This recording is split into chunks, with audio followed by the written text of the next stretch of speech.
So in the span of one day, I watched 3 back-to-back films with ridiculous titles. The Ginger Dead Man, Kiss Meets the Phantom of the Park, and finally the best of the trilogy was Deathbed, the Bed That Eats, the only one which deserves delightfully devilish status. Ho ho ho ho, delightfully devilish, Seymour.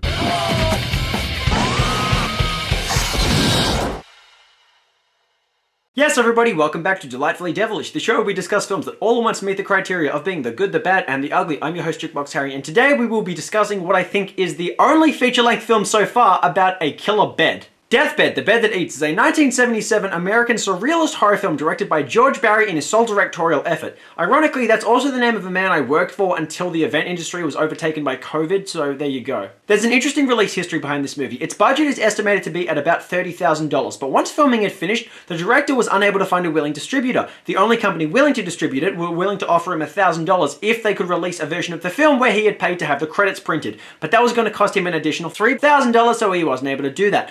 But somehow, a work print that he had sent out had somehow managed to get copied and pirated and sent all the way around the world, and he didn't even know that that had happened until the year 2001 when he found the movie being discussed on an online chat forum. The release history behind this film is like a cross between the release of Nosferatu and the discovery of Sugar Man in the documentary Searching for Sugar Man. And yet if you think that's weird, what's even stranger is the film itself.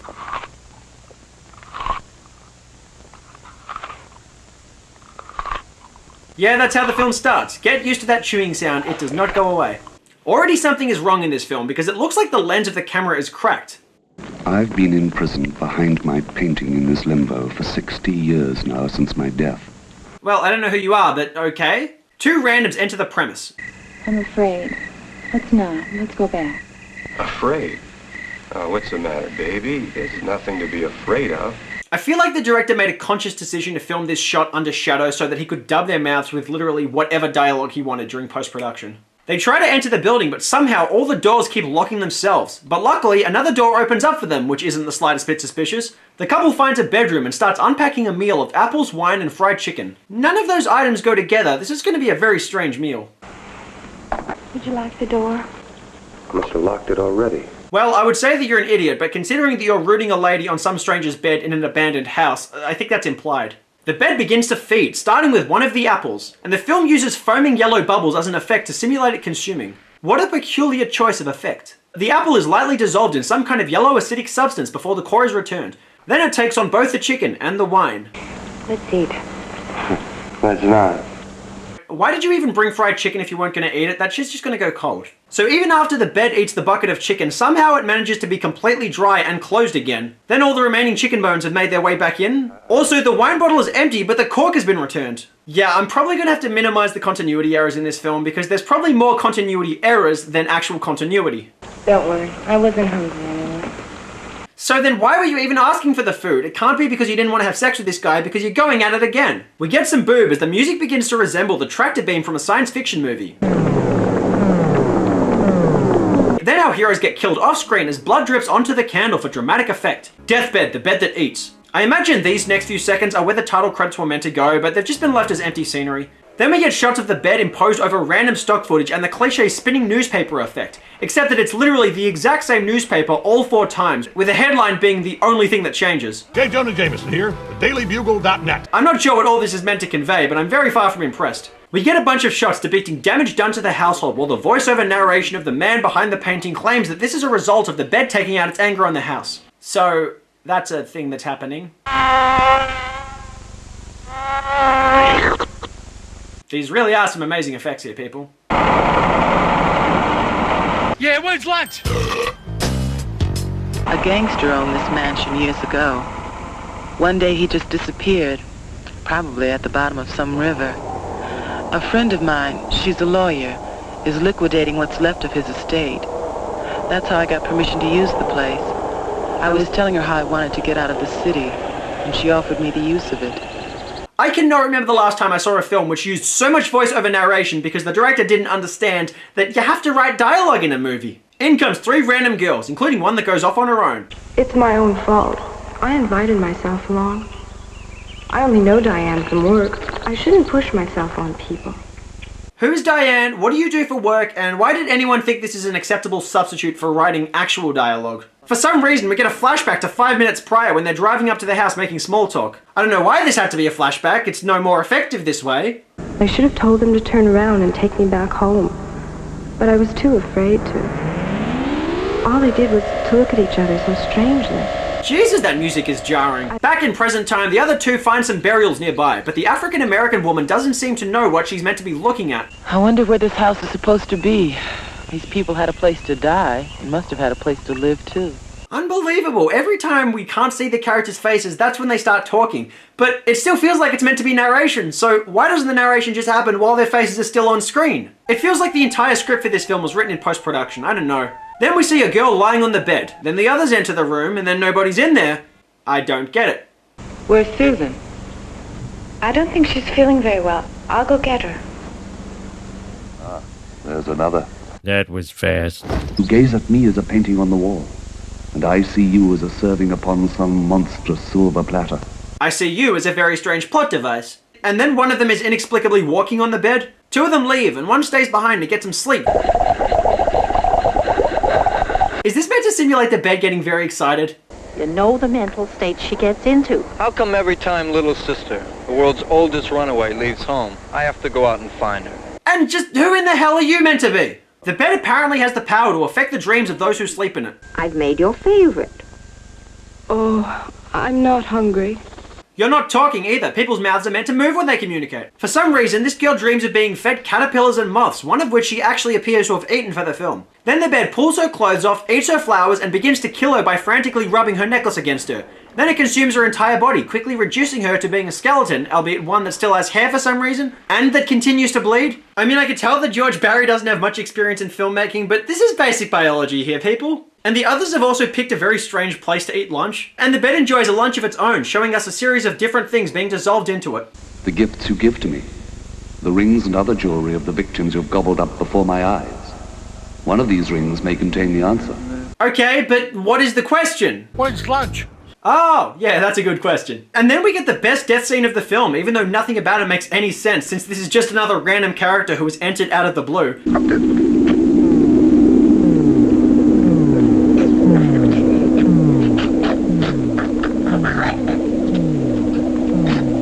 That I love. I absolutely love. And then there's another who looks like she's right out of a John Waters film, reading a paper called Oral Lesbians. Or young. Oh, right, okay. So the guy behind the painting has a series of rings, and right now we're seeing all the different victims of the bed whose rings ended up going to him. That's, yeah, I'm starting to make some sense of this film. The bed even eats a girl with a leg brace in a sequence which looks like it's just ejaculating all over the floor. That definitely has to be a moment of surreal eroticism. The film turns into a very strange montage of people lying in bed, then the bed being outside as some random guy comes to lie in it before it gets plugged in. If I worked hard enough, then maybe, just maybe, I could understand a fraction of what's going on in this movie, but I don't want to work any harder than the actual filmmaker, and he clearly hasn't worked too hard at this. Then there's an orgy, and everyone dies, and the bed is back inside again, and a few gangsters are playing cards, and the bed starts eating them. I started blasting. Bang! Bang! Now, I don't see so good, so I missed. Oh. And that's the moment where you can tell this is an American film, because only in America would you shoot at a bed. I'm not certain if he's meant to be out of bullets or if he expected that the filmmakers were just going to add gunshot sounds in post-production, but really, who does understand it? The bed even eats a lit cigar. I love it when a plan comes together. Finally, we get an understanding of who the man behind the painting is, an artist who was dying of disease and did a painting of his deathbed. You resurrected me behind the painting. Was it because I was diseased flesh you didn't want to eat me? Or maybe you wanted company? I don't think you should be asking questions. I've been doing it this entire time, and it's just been bringing me down. Suddenly, we're back in the modern day. She's back again, looking for the other girl. Really? And then the film goes back in time again, telling us that there once existed a demon who took the form of wind. He fell in love with a random woman and created the titular deathbed for her seduction. He took a human form, except for his eyes. For a demon's eyes are always filled with blood. Though he was a man in shape, he was still a demon, unnatural to her. And she died. Do you maybe want to show us this, or are we just going to stare at pedals the entire time? He cried tears of blood onto the bed which possessed it. Then the bed was brought into a house where it sits today. So we get some understanding of the weird fucking backstory to this movie just past the halfway mark in the film. The white girl drives off and her car breaks down. The African American starts a fire and falls asleep in the bed, waking up later in a different outfit with a girl that was eaten earlier. I mean, I think that's her. Both the nameless white girls feel very much the same to me, so I don't know. A book of dead people. I'm in it, and you are too. I'm not in here. There's nothing in here. Considering that you're an empty and pointless character, one could say that you definitely are in that book, because those pages are empty like your personality. Then the pages are mirrors, and then the fire is upside down. But none of this matters. It was a dream! This is the kind of dream sequence you would find in a movie like Batman v Superman, although it is at least a little bit less pretentious than Zack Snyder's movie. Once she wakes up, the bed starts trying to eat her, and then we agreed to 4 minutes and 48 straight seconds of her groaning as she tries to crawl away from the bed before it extends itself out to her and drags her to her doom. About 5 minutes of straight moaning and groaning. God, it's like this film accurately predicted how people would respond to watching it. Random male character miraculously finds his way to the room. Okay, I know nothing here makes sense, but eyes don't make that sound when they're rolling, and especially not when they're on fabric. I don't know what's happening. Join the club, Jonah. He takes a knife and stabs the bed, which eats his hands.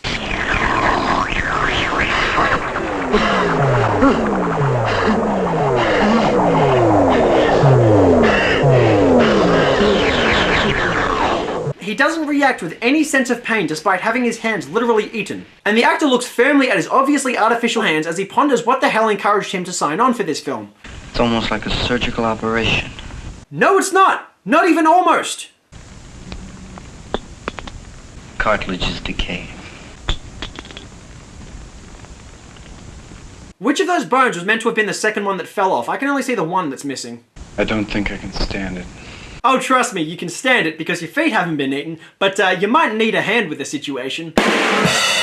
The girl literally breaks his hand off with, again, no reaction from him. And then we enter the just dessert stage of the film. The girl wakes up and suddenly is able to lead her brother to safety before randomly covering blood into the floor, which then goes up in flames and teleports it outside. This resurrects the girl who the demon loved and kills the surviving girl, then sending the bed into flames, which kills the man behind the painting. What? I'm just describing things as I try to make sense of them. I'm not trying to leave anything out here, people. This is exactly what's going on. And that's the end. Yeah, that was clamps. Is Deathbed the Bed That Eats a good film? Oh, no. No way, man. Oh, holy freaking God. There are too many things to say about a film like Deathbed, the Bed That Eats, because it's a very interesting experience. It's not a good film, but not because it's a bad film, because it barely even constitutes actually being a film. When I think of poor horror films, I think of movies that are formulaic, poorly acted, or lacking in production values.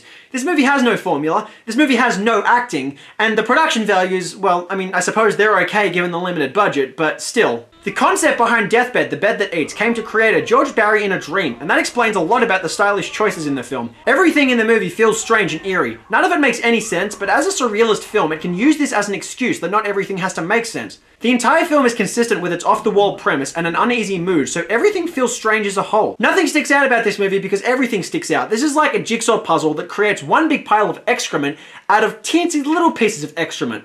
It's small pieces of shit that all fit together to perfectly make one big pile of shit. It is built on a foundation of crap, which just barely has enough structural integrity to actually hold things together. This can hardly be counted as an actual film. Its shots more often than not resemble paintings than anything actually cinematic. The entire film feels very stationary with no sense of movement in the story despite what's happening. It's a whole bunch of intriguing yet simplistic imagery held together by a very cryptic excuse for a plot which barely even has a sensible structure. And you can tell there was very little material for the film because the majority of it is just shots of random scenery, characters walking around, and things getting dropped into some kind of acidic substance. George Barry tries to tie everything together with a strange narration from the guy behind the painting, but all this does is tell a very convoluted tale that tries to make sense of all the imagery. This movie was shot over a period of 5 years, from 1972 to 1977, and I have to wonder if there was ever really a plot that entire time. Did George Barry just keep filming random things and then being like, okay, I can tie this together that way and that way and that way, like some kind of conspiracy web of weird plot threads, and that web was made out of the narration of the guy living behind the painting? This is how I envision this production must have gone. Deathbed, the Bed That Eats at least has the credibility of not calling itself exploitation trash, because this is more artistic, it's avant-garde. But it's avant-garde trash. It's a bit more pretentious, and it holds itself to a higher standard even though it's still just a film made by someone who has no business making films in the first place. And that's probably why no one bought the rights to the film, and probably why George Barry gave up trying to be a filmmaker and settled into a life as the owner of a successful bookstore instead. As far as actual entertainment value in this film goes, it was weird enough at times that I was drawn in, and the atmosphere did captivate me, as did some of the imagery. But as a whole, it was slow and it was stilted, and even though it was an original movie, this is barely even a film. Deathbed, the Bed That Eats gets 4 pieces of avant-garde art out of 10. It has an original premise, an eerie mood, and some memorable imagery, but it's also one of the sorriest excuses for a film that I've ever seen, and too often it just drags on. And that does it for today's episode of Delightfully Devilish, you guys. If there are any movies you want to see me discuss on this show, please leave them in the comment section below. If you want to see more episodes of this show, please hit that subscribe button. Otherwise, until next time, I have been your host, Jukebox Harry. Peace.